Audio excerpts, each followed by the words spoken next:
Buenas noches otra vez de nuevo. Queremos continuar con lo que es el periodo de la Iglesia medieval, un periodo histórico bastante importante porque son 1000 años de historia y en estos 1000 años de historia ocurrieron algunos hechos que tenemos que mencionar.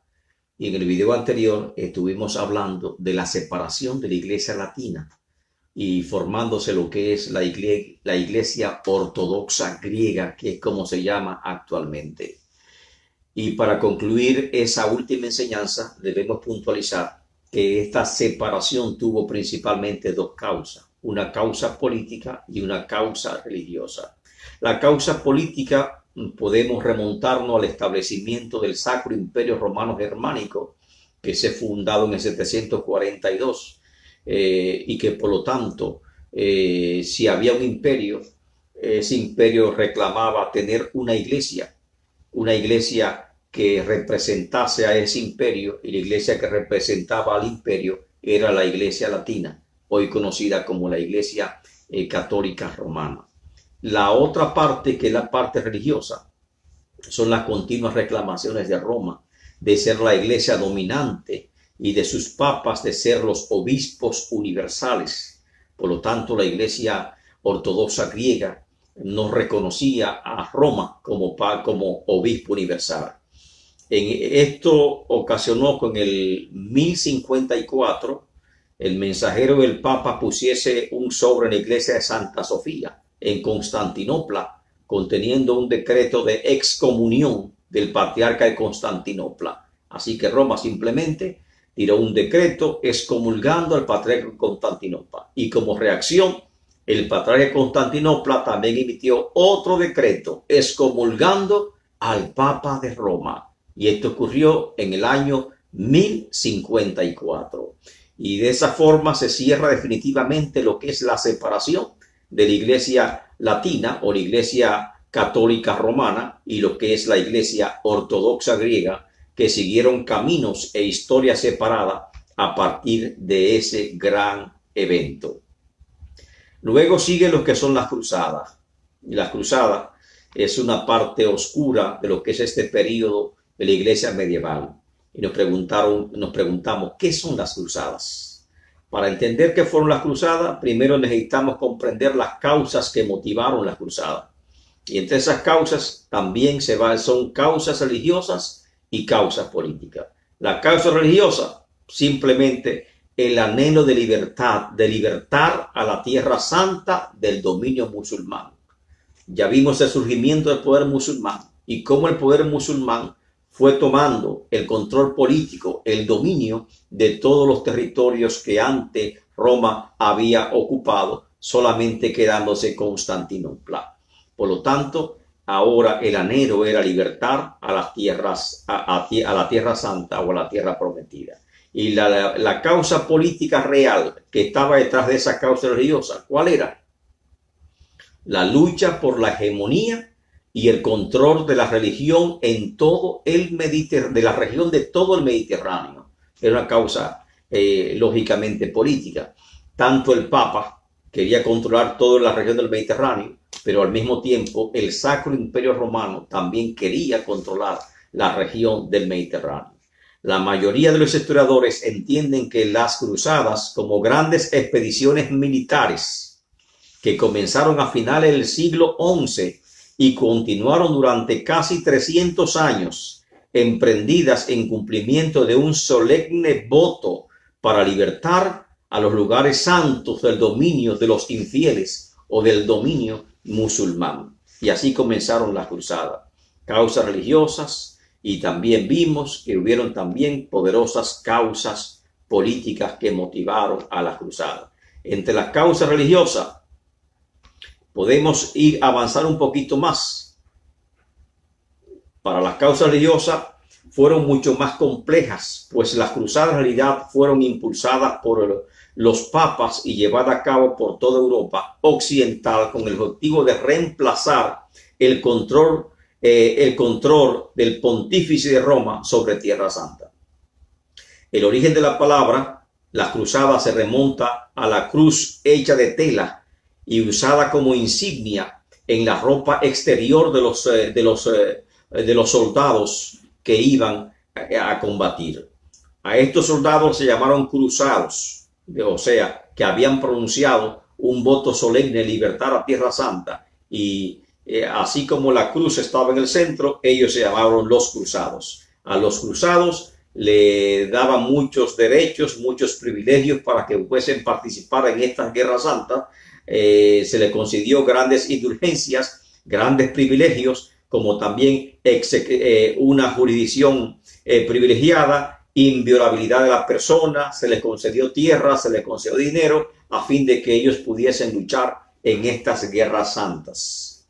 Parece que no hay mucha diferencia, porque por un lado los islámicos estaban reclamando, estaban luchando su guerra santa, y los cristianos también por otro lado estaban luchando otra guerra santa, pero entendemos que no hay guerra santa. Amén. El auge de la peregrinación en Tierra Santa, desde el siglo IV en adelante, multitudes de cristianos realizaban peregrinaciones hasta la Tierra Santa, y alrededor del año 1000 el número de peregrinos aumentó drásticamente, de manera considerable, debido a las expectaciones del fin del milenio, y se pensaba que al año 1000 el mundo se iba a acabar, y por eso llegaron grandes expediciones a Tierra Santa.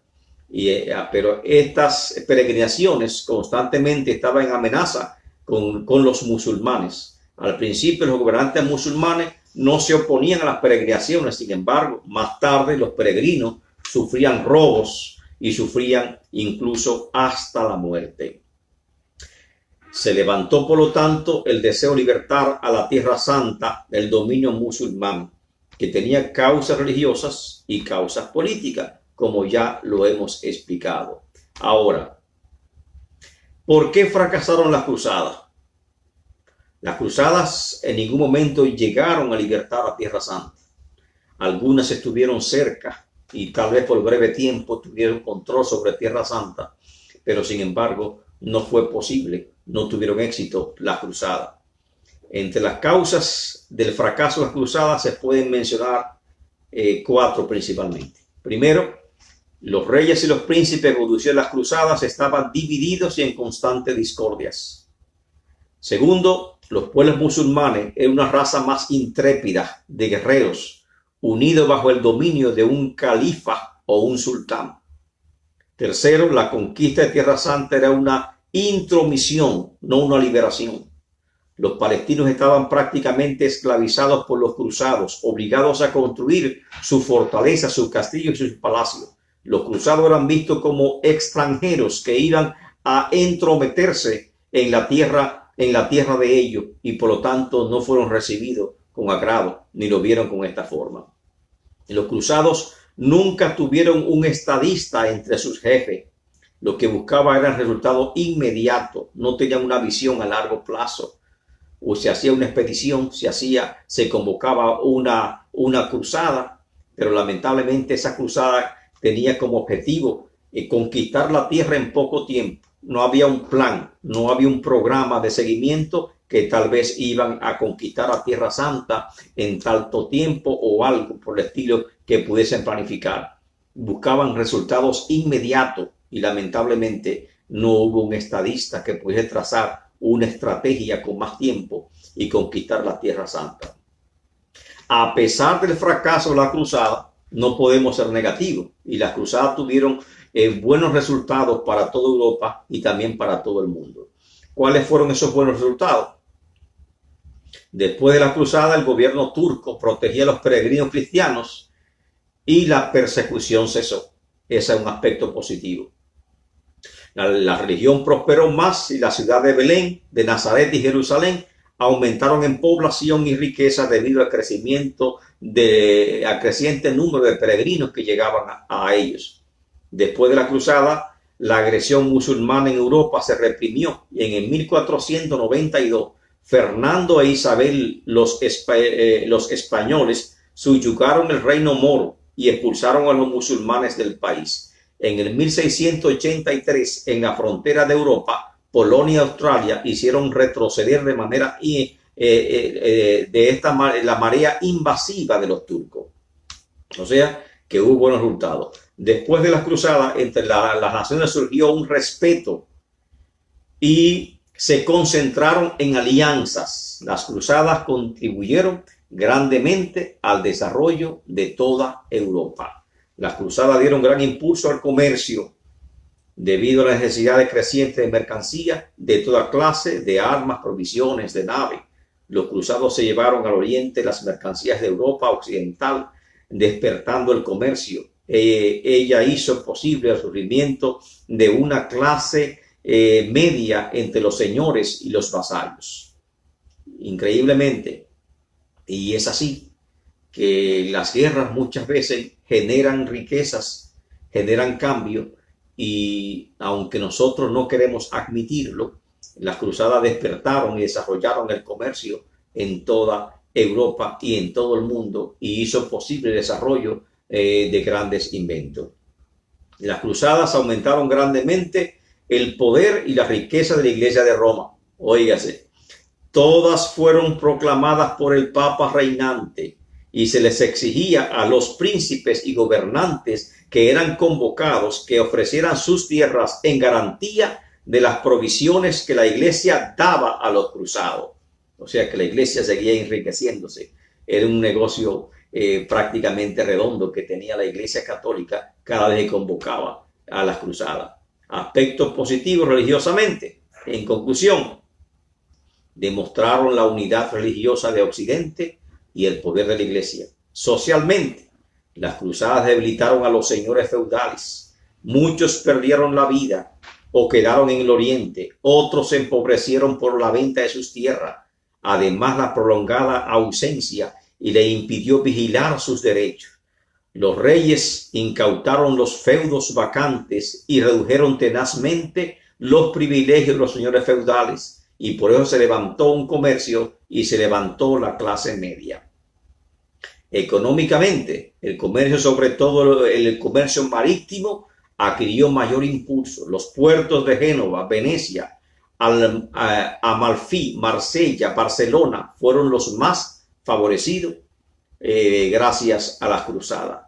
El florecimiento de la economía, por su parte, permitió que los siervos y vasallos alcanzaron su libertad a cambio de dinero. Las ciudades y la burguesía resultaron beneficiadas con las ganancias que proporcionaba el aprovisionamiento de los cruzados. El transporte de los ejércitos, el incremento del tráfico de Oriente y, culturalmente hablando, el arte y la ciencia árabe y bizantina mejoraron la cultura occidental, y las costumbres experimentaron sensibles cambios en el género de vida que era tan rudo, se hizo mucho más sencilla. ¿Cuántas cruzadas hubieron? Se habla de muchas cruzadas. Primera cruzada, que comenzó en el año 1096, se habla de una segunda cruzada en el año 1147, tercera cruzada en el año 1189, cuarta cruzada en el año 1199, quinta cruzada en el año 1218, sexta cruzada 1228, séptima cruzada 1248, la octava 1270, y así llegamos, ¿verdad?, a un número. Algunos dicen 8 cruzadas, pero realmente fueron más de 8 cruzadas. Simplemente que se mencionan las más sobresalientes, porque muchas cruzadas fueron sencillas y no tuvieron tanto ímpetu o tanto alcance que pudiesen ser mencionadas por los historiadores. Sin embargo, vemos que en este tiempo estos movimientos predominaron en lo que fue la iglesia medieval. Y aún nos falta un solo capítulo para concluir la iglesia medieval y entrar de inmediato en lo que es la iglesia, amén, de la Reforma protestante, que es muy importante que todos podamos conocer. En breve estaremos con ustedes. Dios les bendiga.